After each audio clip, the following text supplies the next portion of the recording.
The decision you are making might be more important than you think. Welcome back to Corky Gachas, and in this video we are going to talk about Insight 3. And why am I specifically talking about Insight 3? Mainly because I see a lot of people in my Discord talking about Insight 3, who they are choosing, and also because the upcoming event is going to bring about a lot of materials in the event store, and people are already looking to i3 every single thing, right? They are just thinking, oh, I can i3 this, I can i3 that, but do you actually know how difficult it is to gather materials for i3? So in this video, I'm going to touch on amount of material farming you have to do for a single i3, the calculations when it comes to the effectiveness of i3 when it comes from a stat standpoint, and also lastly give my recommendations for who you should i3 first. So first we are going to talk about the materials that you need for i3. If you just go into Wilderness, you're going to see that you're able to craft the golden materials that you need for i3. Specifically, one of those is going to be required for you, the golden ones, either the apple with a snake. Very weird, don't know why apple with a snake so expensive, just like Apple iPhone. Here also there's this circlet thing that is also very expensive, golden material, and then there is a golden fleece. So i3 is going to require multiple of this golden materials and also a lot of the secondary materials that are also not easy to farm. You can see the materials over here, but how much is the calculations we need to definitely find out. So I'm going to use a spreadsheet that is created by Rivenous, and in this spreadsheet that you can see on the screen right now, this is where Rivenous has gone through the painstakingly efforts to gather all the information. Although I will say that this does vary from character to character depending on what you're farming for. Some of the materials are better to farm compared to other materials, but in general this is a rough guideline. Let's just take a look at the Insight materials alone. Okay, so just for the Insight 3 materials, you are going to spend 6,220 stamina. Okay, how much is that in terms of days? Every day you're going to only get 275. 35 is coming from the weekly 240 candies that you get for your weekly rewards divided by 7 days. So 6,220 divided by 275 is not an easy amount to get. It's 22 days worth of stamina, full stamina. You cannot farm anything else, right? You're just like the mindless guy that is digging at the wall constantly until you get the i3 materials. It is not a joke. So when people ask me, hey, why are you considering this character at Insight 2 versus Insight 3, and why don't you just consider everything at Insight 3? This is the reason. It takes you almost a month of stamina just to farm for Insight 3, outside of course the events that we are potentially going to get, but even then it is far and beyond a simple task. So it is a very big decision. So let's just take the medicine pocket over here, right? You can see that he already have calculated, and his calculation doesn't include the weeklies, which is why it takes 26 days. But just look at this. And also, not to mention, if you go to i3, you still have to level them up, right? Because mainly some of the carries you might be thinking, oh, I want to i3 my Centurion, I want to i3 my Leah because I want to push them to the next level, I want to give them more stats. But just to do that alone, you need an extra 2,700 activity points to go to level 60. Most of the CM players, they don't straight away go to 60. A good stopping point will probably be 30 to 40. And you might be thinking, hey, Corky, how much benefit can I actually get from this? And to calculate that, you should be able to see on the screen right now, this is an example table of the stats that you're going to potentially get for Centurion going to i3. There are different comparisons, and you can tell, right, across all of the stats, you're not going to gain more than 10% if you are just going to level halfway to 30, because to 60 it's not even 20%. So to 40 or to 30, wherever stop point you want, it's already a hefty investment, but you don't even get 10% out of it, or barely 10% in terms of stats. Also, depending on the character, you are going to get different mileage when it comes to DPS, and Rivenous is also in the midst of making another video, but from his initial calculations so far, he has told me that his calculation came up to around 9% DPS increase for Centurion going to 1 to 60. So imagine 30, less than that. And also for Leah, I think it was around 12%, he told me. So this is the ballpark, around 10%-ish. But for 10% increase from 1 to 60, is it really just worth it to go to i3 just for the stats? I personally don't think so, which is why I think that your I3 decision should largely comes from the I3 effect as opposed to coming just from stats. So it's not as simple as, oh, this is my main carry, I'm just going to invest I3 in that. No. Some of the supports potentially might get an insane boost for your whole team, and also you're going to consider I3 mainly from my perspective is on the flexibility, on the usability of this character. It's just like if I were to use analogy, right? It is equivalent to me having a mechanical keyboard versus a normal keyboard. Of course, a mechanical keyboard sounds better. The torque sound, I also upgraded to a better mechanical keyboard from time to time. Okay, I feel the torque, I feel good. Okay, I type, I feel good. But compared to my office laptop or my office keyboard itself, functionality is the same. So this is where I want to say that you really need to make a good decision. Some of the characters is going to potentially already have most of the functionality unlocked at I2, and you don't really need to go the extra step to go to I3, especially for its first I3. So going back into the game, I'm going to use this to talk about all of the 6-star units as well as some of the more commonly flexible 5-star units. If you ask me why I don't touch on the rest of the 5-star unit, it's because I think that those units don't get used as much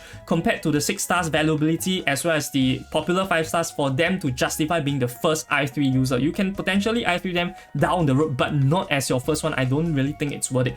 So first one on our list is going to be Juvius, and Juvius I think is one of the better ones to actually go for I3, provided you are going to use a full plant team.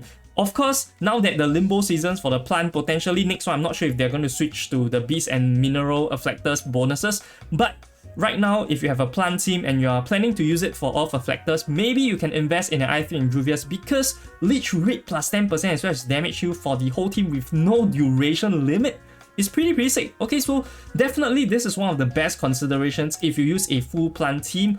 Of course, if you think that you're going to use Changling, you don't want to use Juvius in the future, then probably you can skip it. Okay, this is up to you. The next one we're going to touch on is something that I also really like, which is a Knight I3. A Knight I3, look at this. Max HP plus times 20% at the I1 level, but this is damage dealt plus 10%. So just for people that are not aware of the damage formula, damage dealt is more of a common multiplier, so it is not as good, but a rare one in penetration rate. It's going to reduce the enemy's defense, and this is the initial formula, so it plays a bit more into the overall damage calculation. It's going to get a lot more of the DPS increase compared to just damage dealt basically. So over here it doubles it. It makes A Knight really strong as a cleanup crew, and also boosts with the synergy with having Justice to clean up the teams for Muxi itself. So this is going to be really good for A Knight. And like I mentioned, right, A Knight is going to get used a lot. If you invest in A Knight, you can use him for practically any limbo. Honestly,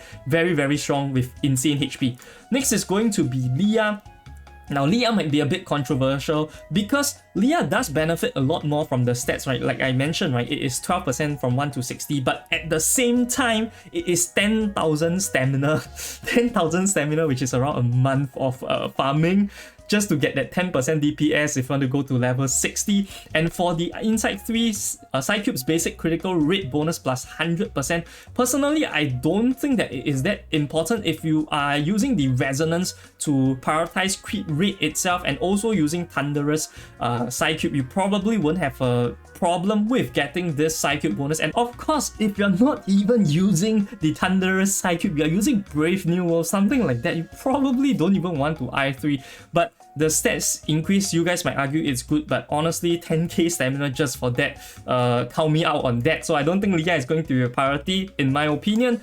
Next is going to be Sotheby. Once again, I would say Sotheby's I3 is good, but I don't think it is the first one you need to prioritize, because although the concentrated essence can be immediately used, so it's like instant cure to some extent, but even then, you can probably just precast cure to somewhat get the same effects, right? Because if you precast on the first turn, then you are able to benefit from 2 turns straight without having to renew it, and the cure can somewhat be considered instant, since the turn when you cast it, you're at full HP, then you take damage, you heal again. So if you're good with your usage of Cure, right, probably you also don't need to prioritize i3ing Sotheby. And next is going to be Centurion. So Centurion, I think, is one of those that are very low priority when it comes to i3. Like I mentioned, per the initial calculations, take it with a grain of salt, 9% overall increase DPS from 1 to 60. So at i250, pretty much is like the keyboard analogy I say about it's already kind of capped out already. And for i3, when the caster loses Moxie HP plus, this for sustain. If you already run a healer, probably also don't need this. Don't need to prioritize this. There are other units that are better to invest in than Centurion. When it comes to i250, Centurion already super strong, so don't really need to invest extra in her. That is my opinion. If you go to Regulus is one of the interesting ones because you can see, right, when i1, she already has Restless Heart if she doesn't act. So this is where it comes into the AP generous mentality when it comes to Regulus. Hence, the i3 synergizes with it even better because it gives you extra Moxie. So while also acting less, you will run the potential of not being able to charge out your ultimate fast. But with this i3, you are able to charge it up even faster so that it kind of accelerates your ultimate. So I do think that anything that deals with gaining Moxie is going to be relevant and very, very strong. So Regulus, I do recommend if you are trying to use her as a main DPS.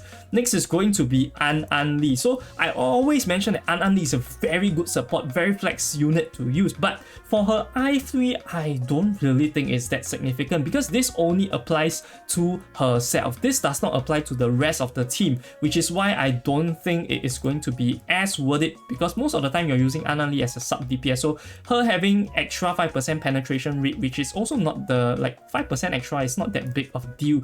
So I don't think it's going to be that significant. Of course, the damage taken reduction also 5%, also not very significant. So I wouldn't really prioritize An Li.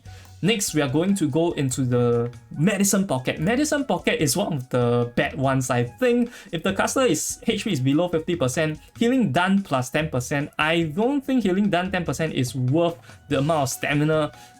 Really don't need it. Medicine Pocket by herself is extremely strong with her sturdiness and the extra elements of heal. One of the best, if not the best healers already compared to Balloon Party. So these two units already good without the i3. Okay, we're going to move on to Voyager. Voyager is quite interesting. I do think if you are using Voyager a lot, you have a main star Voyager team, it might be worth investing in Voyager because having Seal plus the Chorus Ensemble being able to disarm all the support units, right, the silence effect. So here it does not mention the silence effect, but if you were to go to i3, it does silence plus Seal. It basically locks up everything except for attack skills. So as a support, i3, I think it's pretty relevant, pretty good, and you're able to control the 3 actions so that you're able to actually time it to cancel off the enemies strategically to prevent them from using ultimate. So pretty strong. I do believe Voyager is one of the worthy ones, but of course if you're not using her mainly, then probably don't go for it. Eternity, again, controversial. I know a lot of people say Eternity i3 is very, very important, but I personally think that Eternity i3 is more targeted towards having a solo mindset. If you're not doing solo, as of the current difficulty of the game, I do not believe that you need Eternity i3. Probably can go into other supports such as Pickles, but definitely if you want to solo content, you definitely need i3 because if you just go to 5-1, that girl over there, I think she's Enric, she does a defense debuff, and with that itself, your solo run is basically ruined. Once she lands that for 3 turns, you cannot sustain, you cannot use ultimate to heal back, especially when there's one target left. So very important, Blood of Immortality, the main thing is immune to stats down. This is the main thing. Other than that, if you don't want solo, I don't think she is that important.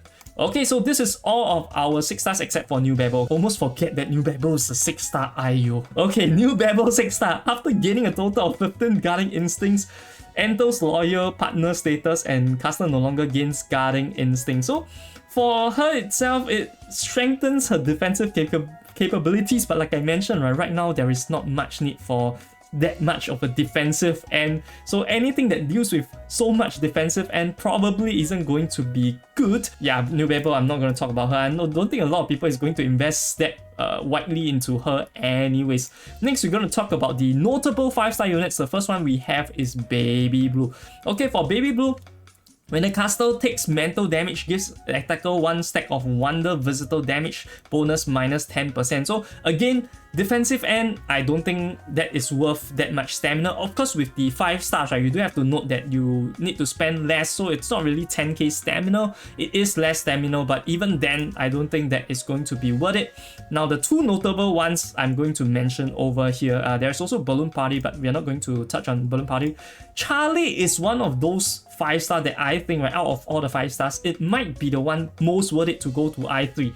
When the caster starts the round with HP above 50%, damage dealt plus 20%, so means that this can trigger even with her portraits at 80%. So above 50%, under 80%, holy shit, you're going to gain so much damage dealt, and this is where Charlie really shine. I3 Charlie, very sick. So if you're using Charlie as a main DPS with like maybe Portrait 3, even if you're using Portrait 0, she definitely benefits a lot from I3. If you have a high Portrait Charlie, 100%, this is one of your main targets to I3. Beacon, though, I don't think so. Beacon not very good with her I3. It's just caster attacked by enemy. This is like damage taken 20%.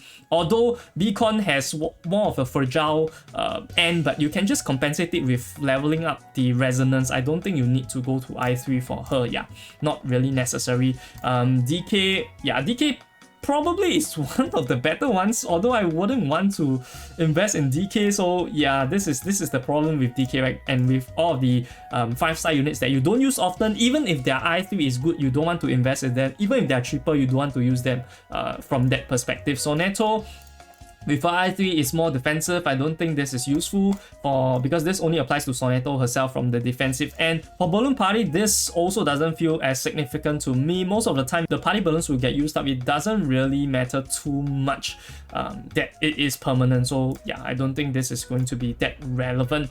And that about does it for all the relevant 5-star. The rest of the 5 stars are not that good. But of course, we did not mention 2 of the 6 stars, right, which is Melanie as well as Pickles. For those 2, I'm just going to use some of the screenshots on the screen you can see right now for both of their I3. For Pickles, I would say if you're planning to draw for Pickles, you are definitely going to want his I3. His I3 is insane. It's like from 30% capabilities go to 90%, go to 100% capabilities. I3 Pickles is going to be the best doggo investment you have ever made, and the only doggo investment you can make. So yeah, I3 Pickles, very sick. And also for Melanie, like I mentioned, her ramp up problem is going to be solved a lot by her I3. So definitely, if you're going for Melanie main DPS, just listen to me and I3 her. You are going to have a very fun time. This is just my recommendations. Now, of course, with that said, right, Insight 3 is best used for characters that you're going to use the most. And for that, maybe you do want to have a reference point to check out my personal opinion on the units in this tier list over here. So I'll see you guys over there. This is Corky Gachas, signing off.